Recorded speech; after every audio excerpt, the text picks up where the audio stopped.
Iya, Om Tio, Om.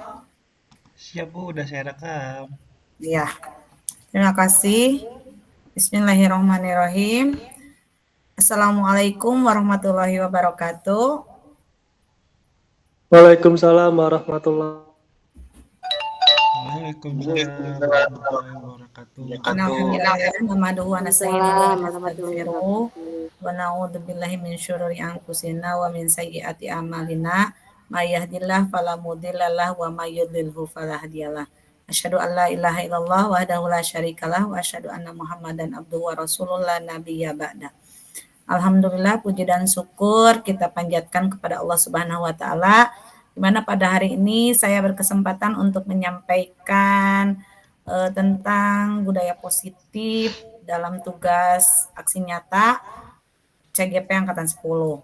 Tak lupa salawat dan salam kita curahkan kepada Nabi besar kita Nabi Muhammad Shallallahu Alaihi Wasallam, kepada para keluarganya, para sahabatnya, dan para tabiin-tabiinnya, dan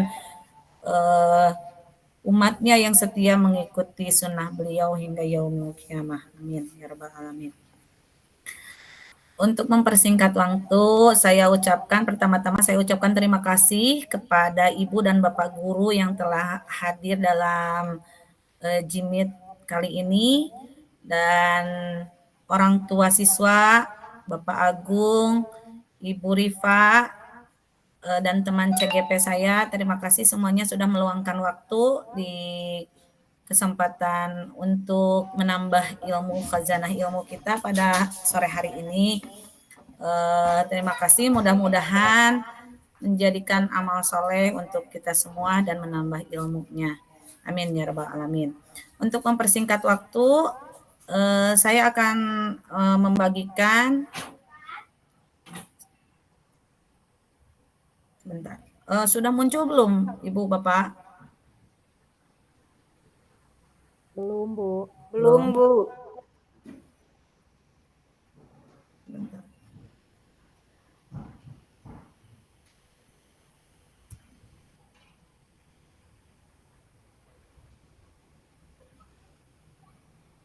Bagaimana? Sudah muncul belum?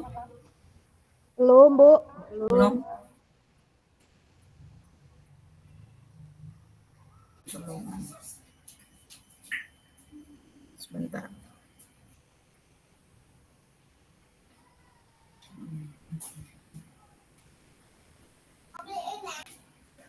Dek.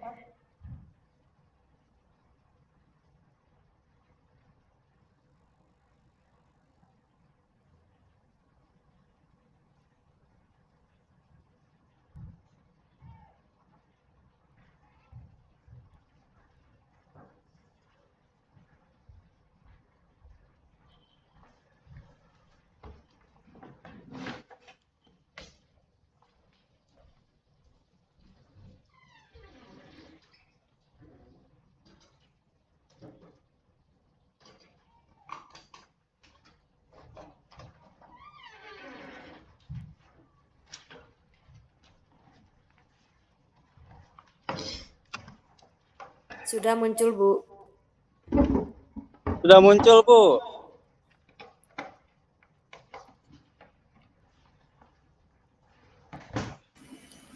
Ya. Di sini ada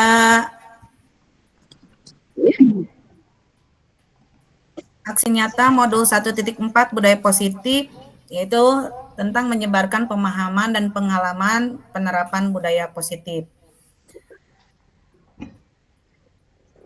Di sini ada fasilitator saya, Ibu Rina Sofiani, Bapak Karnata sebagai PP, dan Bapak Kepala Sekolah SDN 1 Ciwalen, Bapak Asep Surahman, dan saya sendiri, calon guru penggerak Angkatan 10, Megawati Ahiranopi. Selamat datang para guru hebat, mari belajar bersama, berkolaborasi, dan saling mendukung demi mewujudkan disiplin positif di sekolah kita tercinta. Konsep utama budaya positif yaitu perubahan paradigma belajar, disiplin positif, kebutuhan dasar manusia, motivasi perilaku, posisi kontrol, restitusi, keyakinan kelas, segitiga restitusi. Nah, ini semua yang akan kita bahas dalam JIMIT kali ini.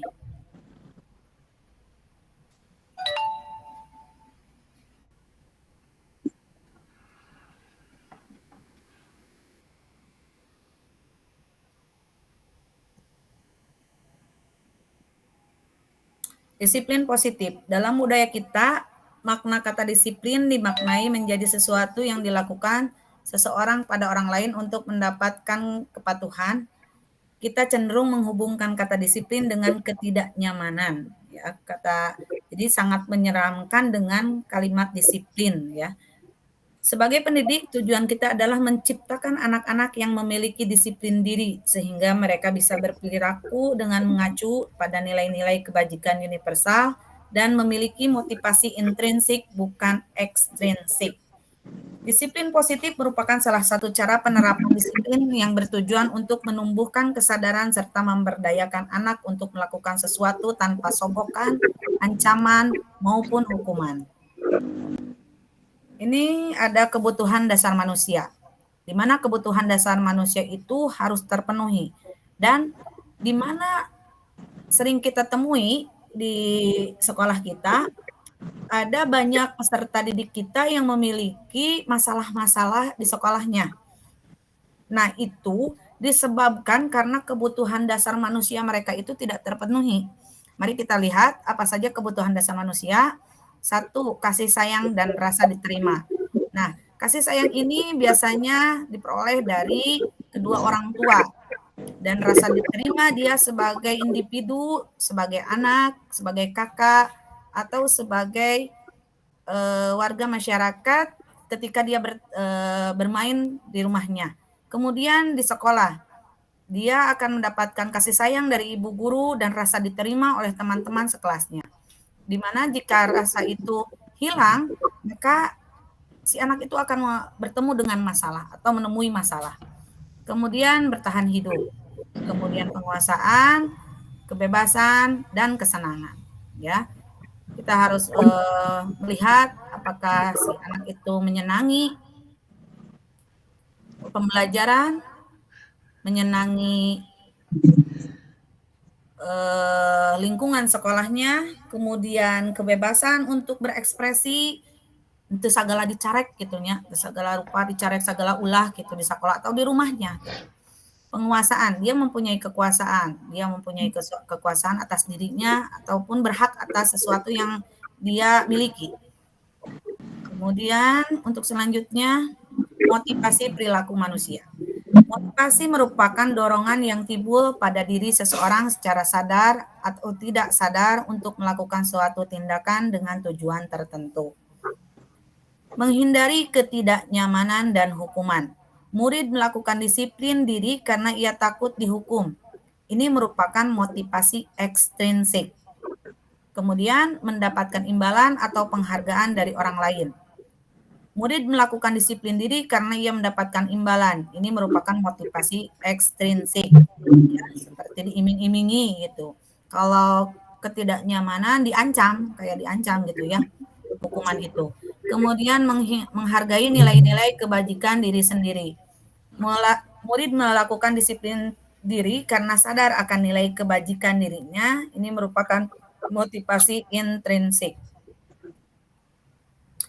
Konsep disiplin dengan identitas gagal. Nih, ada identitas gagal. Ciri-cirinya seperti ini. Hukuman dan penghargaan. Hukuman, menyakitkan, tidak nyaman, murid takut, memaksa, murid menyembunyikan kesalahan, murid jadi rendah diri. Ya, karena itu sering kita tidak sadari. Karena ingin mendisiplinkan murid, jadi justru ini yang muncul pada perasaan siswa itu. Kemudian penghargaan, tidak efektif, merusak hubungan atau sifat iri dari teman yang mungkin tidak mendapatkan penghargaan, mematikan kreativitas, ya, menghukum dengan sistem ranking, merampas hak menghargai dirinya.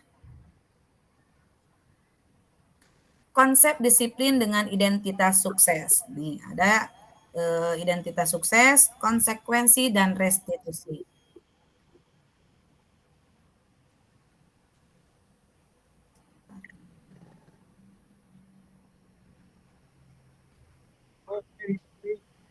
Ya. Konsekuensi penguatan jangka pendek, perlu monitoring berkelanjutan, stimulus, respon, murid menghormati peraturan, kehilangan waktu untuk merenungi kesalahan. Kemudian restitusi, murid bertanggung jawab untuk perilakunya, fokus pada pemecahan masalah jangka panjang, murid menghormati dirinya dan orang lain, teori kontrol, dirinya memegang kontrol. Murid lebih bersemangat memperbaiki kesalahan. Kemudian konsep disiplin. Kita harus memahami diri tentang konsep disiplin sebelum kita menerapkannya ke peserta didik. Pendekatan restitusi. Sebuah cara menanamkan disiplin positif pada murid. Pengertian restitusi.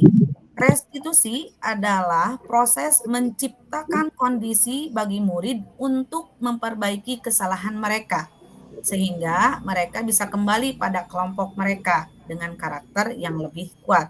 Itu menurut Gosen tahun 2004. Ciri-ciri restitusi. 1, bukan menebus kesalahan, namun belajar dari kesalahan. Sebaik-baik dari orang adalah belajar dari kesalahannya. Jangan seperti, ada istilah jangan seperti keledai. Keledai itu ketika dia sudah terjerumus pada satu lubang, kemudian dia akan terjerumus lagi pada lubang berikutnya. Nah, kita diajarkan sebagai manusia yang mempunyai akal untuk tidak mengulangi kesalahan. Kemudian memperbaiki hubungan. Ketika kesalahan itu terjadi, maka ada hubungan yang rusak.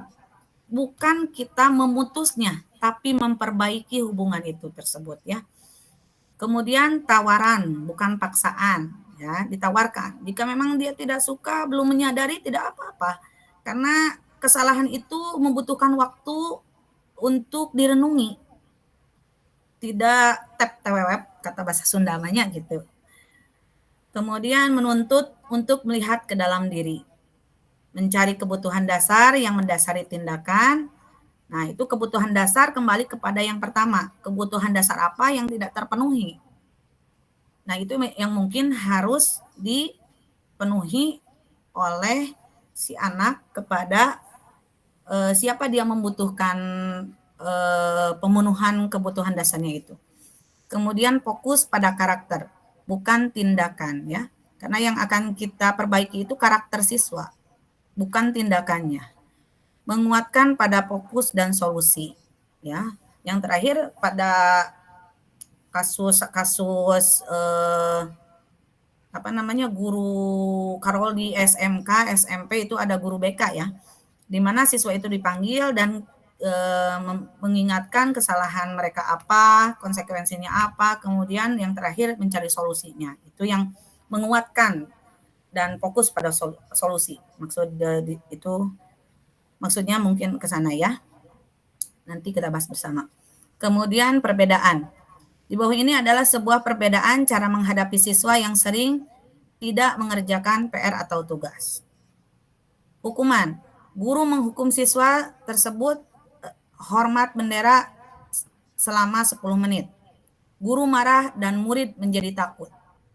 Kalau hukuman itu, guru ditakuti murid itu berasa bangga gitu. Di kelas jarang lempling karena merasa takut. Justru itu salah. Karena dengan anak-anak aktif, bertanya, justru itu yang harus kita munculkan. Jangan menjadi sosok guru yang ditakuti, justru mematikan kreativitas siswa. Kemudian ada konsekuensi. Guru memberikan konsekuensi untuk mengerjakan PR-nya saat istirahat atau dikerjakan sebanyak 3 kali lipat. Guru tegas dan siswa menghormati peraturan. Ya, di sini ada konsekuensi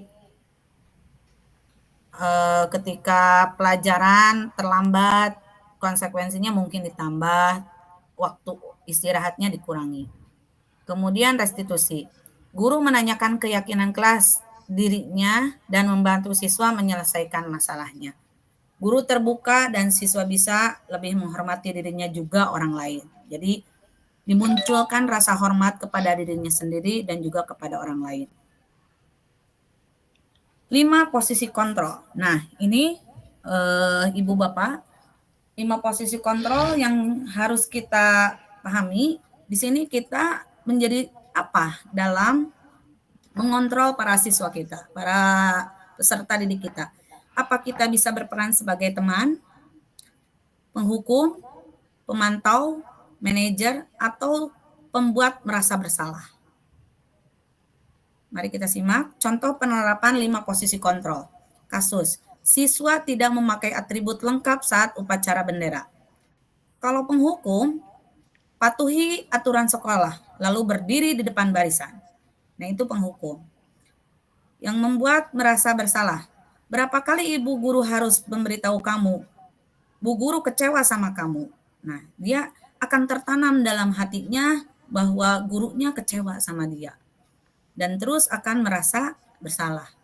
Kemudian sebagai teman, ayolah yang tertib, buat Bu Guru bangga. Kali ini tidak apa-apa kamu salah. Nah, itu mungkin menjadi teman ya. Mengingatkan, kalau menjadi pemantau, kamu sudah melanggar. Apa peraturan dan konsekuensinya? Hanya diingatkan dan dia akan berpikir. Kemudian menjadi manajer. Apakah kamu tahu kesalahan kamu? Kira-kira bagaimana kamu memperbaikinya? Dia juga akan berpikir kesalahan dan mencari solusinya agar kesalahan tersebut tidak terulang. Kemudian keyakinan kelas. Mengapa keyakinan kelas? Mengapa tidak peraturan kelas saja? Karena keyakinan akan tumbuh atas dasar kemauan dan motivasi diri sendiri, ya. Mungkin dulu namanya keyakinan peraturan kelas, dan sekarang setelah kita mempunyai ilmunya dirubah karena keyakinan itu akan tumbuh dari kemauan ya.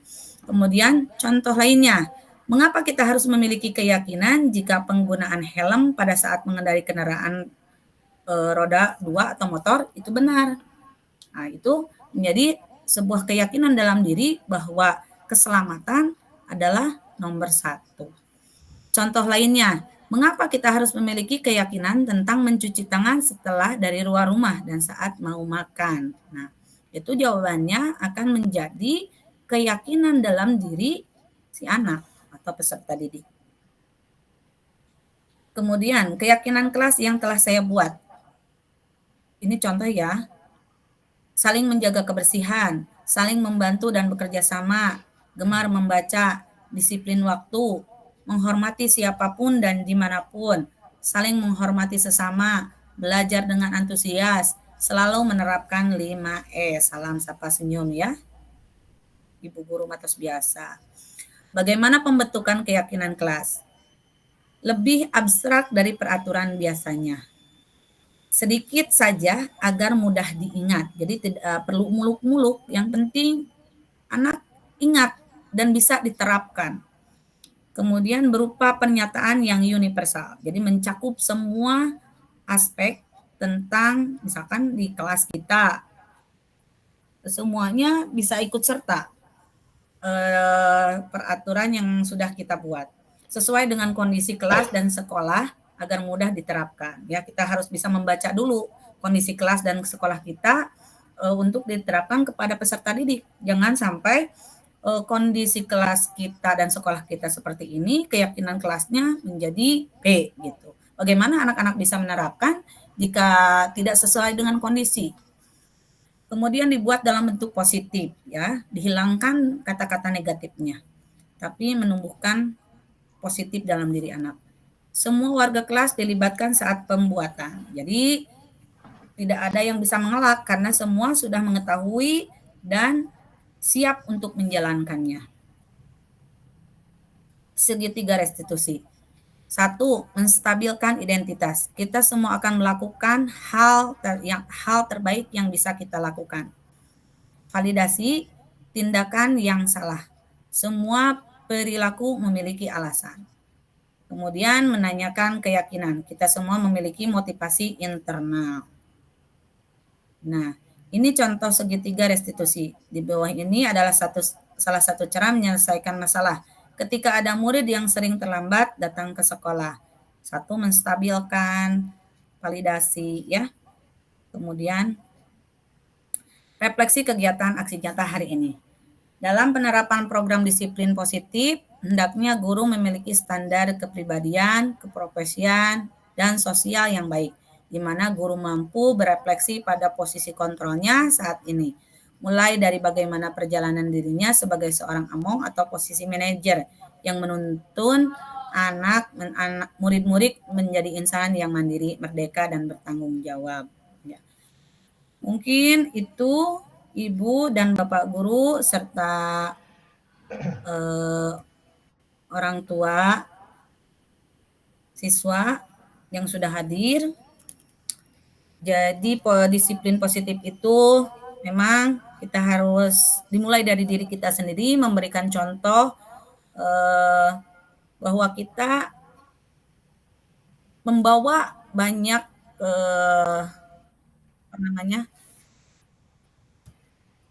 tanggung jawab di belakang kita, di mana ketika kita membuat kesalahan itu menjadi bukan satu kesalahan, tapi menjadi banyak kesalahan karena membawa orang lain mencontoh diri kita. Maka budaya positif itu harus diterapkan dalam diri sendiri, menjadi suri tauladan, dan akan diikuti oleh peserta didik kita. Insya Allah menjadi ladang amal dan menjadi pahala jariah sampai kita meninggal nanti. Kemudian menyangkut restitusi, bahwa anak disadarkan akan kesalahannya, bahwa manusia itu tempatnya makanul al-insanu makanul khoto wan nisyan. Jadi manusia itu tempatnya salah dan lupa. Jadi wajar ketika anak melakukan kesalahan dan ibu bapak guru oke sami sok melakukan kesalahan. Apalagi anak-anak ya yang belum tidak tahu atau tidak mengetahui apa-apa tentang yang ia lakukan. Mungkin kita atau bapak ibu guru juga jika hal itu menimpa ibu dan bapak guru mungkin akan berbuat hal yang sama. Tapi kita berusaha mencari solusi untuk bersama dan belajar dari kesalahan itu. Mungkin itu saja yang dapat saya sampaikan hari ini. Jika ada kata yang kurang berkenan, mohon maaf yang sebesar-besarnya. Saya buka pertanyaan. Jika ada ibu dan bapak guru atau orang tua siswa yang belum jelas, belum dimengerti tentang budaya positif.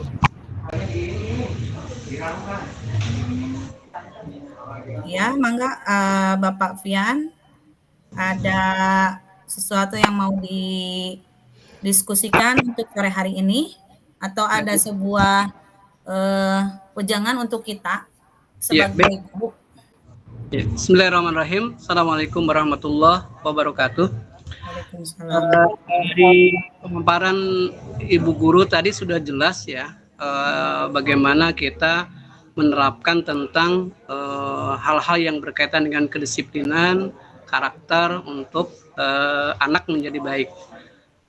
Ada dua hal yang saya akan sampaikan atau pertanyakan. Yang pertama adalah apa perbedaan dari hukuman, punishment dan reward ya bagi anak-anak yang baik yang melakukan ketidakdisiplinan atau disiplin ya, bagaimana penerapan dari hukuman atau mungkin bisa dikatakan perbedaan ya, supaya nanti bisa menjelaskan ya dan mendudukan ya bagaimana kita menerapkan hukuman, punishment dan reward. Nah, yang kedua yang saya tanyakan ya, bagaimana cara penanaman untuk kedisiplinan anak ya? Apakah itu pengaruh dari lingkungan, lingkungan, keluarga atau sekolah ya? Supaya nanti ini ada kesinambungan, Bu. Jadi mohon untuk dijelaskan supaya nanti penerapannya itu sinergi. Itu saja mungkin yang dapat saya sampaikan. Assalamualaikum warahmatullahi wabarakatuh.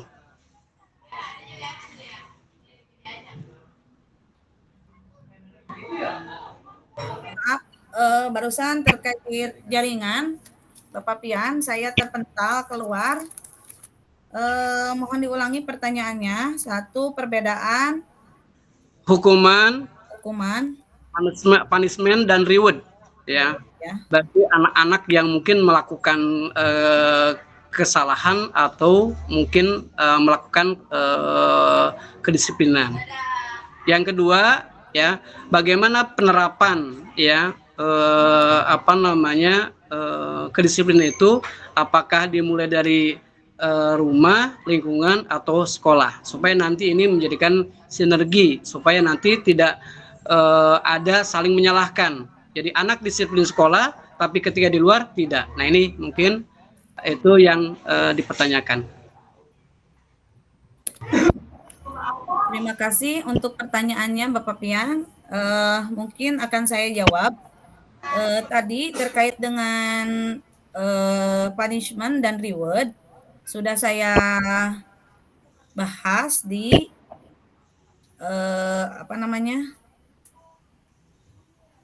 tentang identitas, ya. Di sini ada sebagai penghukum, kemudian, nah ini motivasi perilaku manusia. Jadi menghindari ketidaknyamanan dan hukuman murid melakukan disiplin karena takut, ya.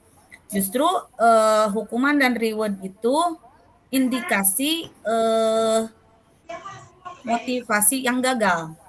Jadi baik hukuman ataupun reward, dua-duanya merupakan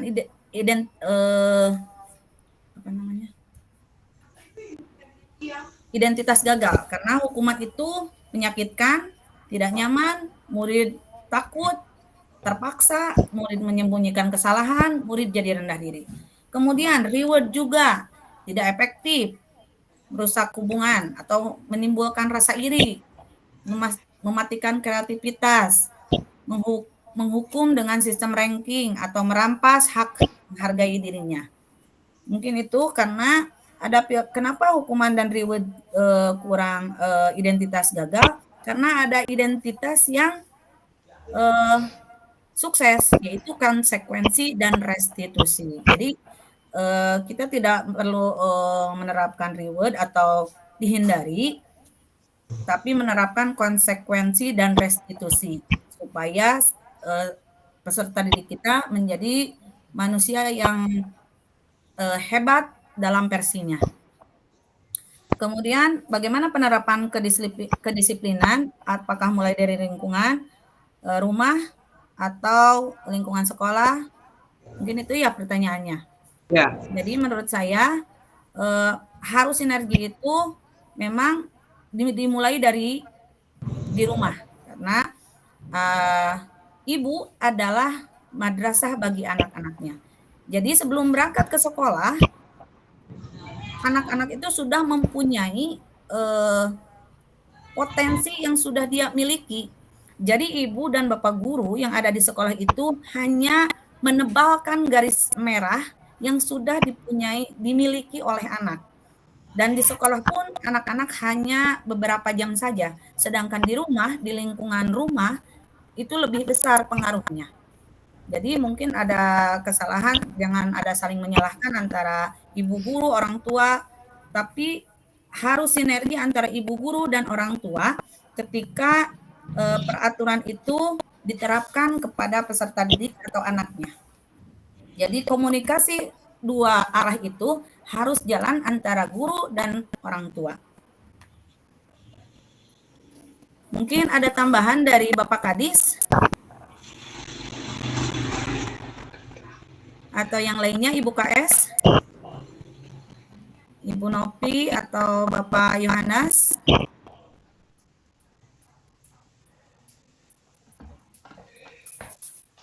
Sudah cukup? Mungkin itu Bapak Piang sudah bisa dipahami? Ya. Untuk penjelasan sangat jelas, ya. tapi mungkin sedikit ya yang mungkin perlu catatan ya, bahwa tadi disebutkan bahwa ibu itu sebagai madrasahnya anak di rumah ya gitu. Nah ini menyampingkan ya ada sebuah perbedaan gitu.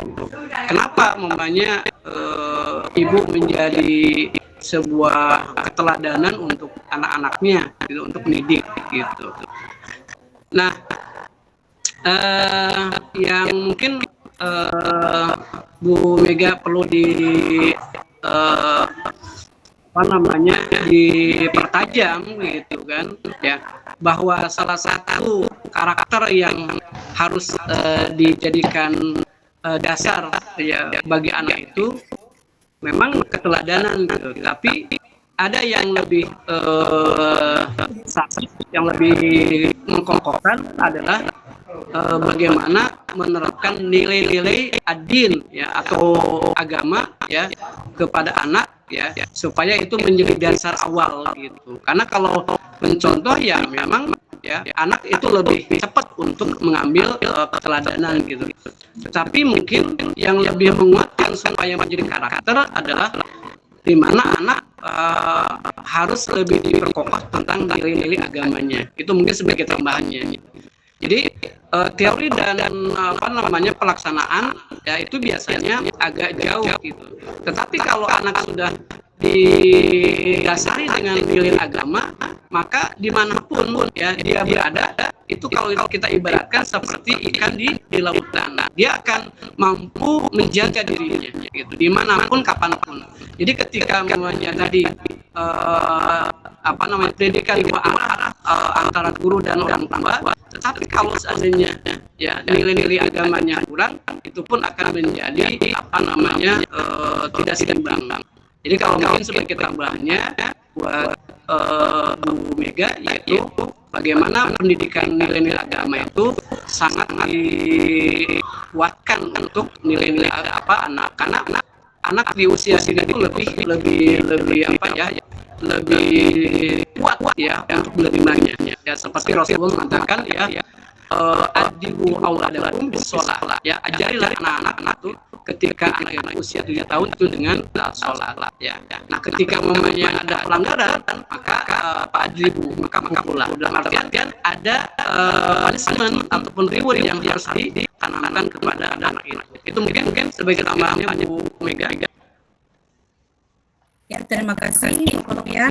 Ya, sebagaimana yang kita sering dengar atau didengungkan untuk kurikulum Merdeka atau kurikulum nasional saat ini, bahwa yang pertama yang paling penting adalah menjadi profil pelajar Pancasila itu bertakwa kepada Tuhan Yang Maha Esa dan berakhlakul karimah. Selain misalkan di sisi lain adalah berkolaborasi, mandiri, inovatif ya. Yang pertama yang harus ditanamkan itu bertakwa kepada Tuhan Yang Maha Esa dan berakhlakul karimah. Itu yang termasuk dalam profil pelajar Pancasila kita saat ini yang harus kita jalankan sebagai seorang guru di sekolah kita. Terima kasih Bapak Pian atas masukannya. Mudah-mudahan ilmunya dari Bapak Pian bisa bermanfaat untuk kita semua dan khususnya untuk beliau sendiri. Ada lagi yang mau disampaikan dari orang tua siswa, perwakilan dari Bapak Ginanjar, dari Ibu Ripa, dari Bapak Dian, dari Ibu Nopi, Ibu KS, dari Ibu Iis, perwakilan dari orang tua siswa.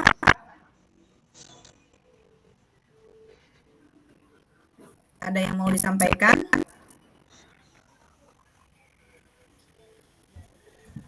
Ya, terima kasih. Mungkin ya Ibu Sulastari, mangga Ibu Sulastari. Baik, saya rasa penjelasan dari Ibu sudah sangat jelas.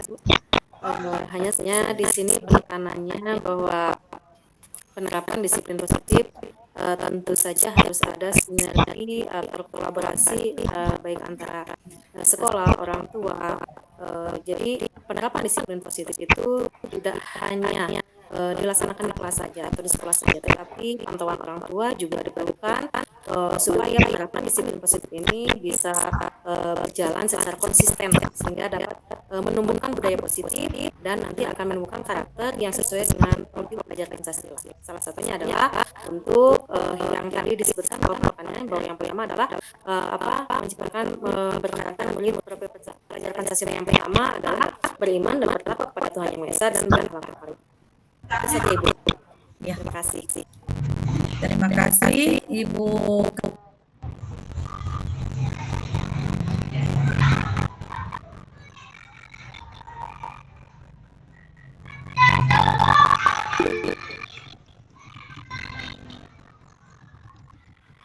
Mohon maaf Ibu, itu mikrofonnya Ibu. Ya, ini ada satu masuk dari Bapak Didi, ya, di mana kata beliau mungkin katanya tadi sedang di luar, jadi merasa tercerahkan oleh materi yang universal dan tak terikat dengan salah satu agama, tapi guru mempunyai kewenangan memberi nuansa religius pada setiap proses belajarannya. Ya, terima kasih Bapak Dindin, Bapak Tio, yang sudah hadir, Bapak Gina, Ibu Novi, Ibu Sulastari, Bapak Dian, Bapak Pian, terima kasih semuanya. Saya tutup dengan doa. Rabbana atina fid dunya hasanah wa fil akhirati hasanah wa qina adzabannar. Wassalamualaikum warahmatullahi wabarakatuh. Waalaikumsalam warahmatullahi wabarakatuh. Terima kasih Bu. Terima kasih Bu Mega atas kemudian yang lain. Terima kasih Bu Mega. Terima kasih Bu. Semuanya. Bapak Tio, Semangat. Bu. Ya. Izin les Bu. Ya, mangga. Siap.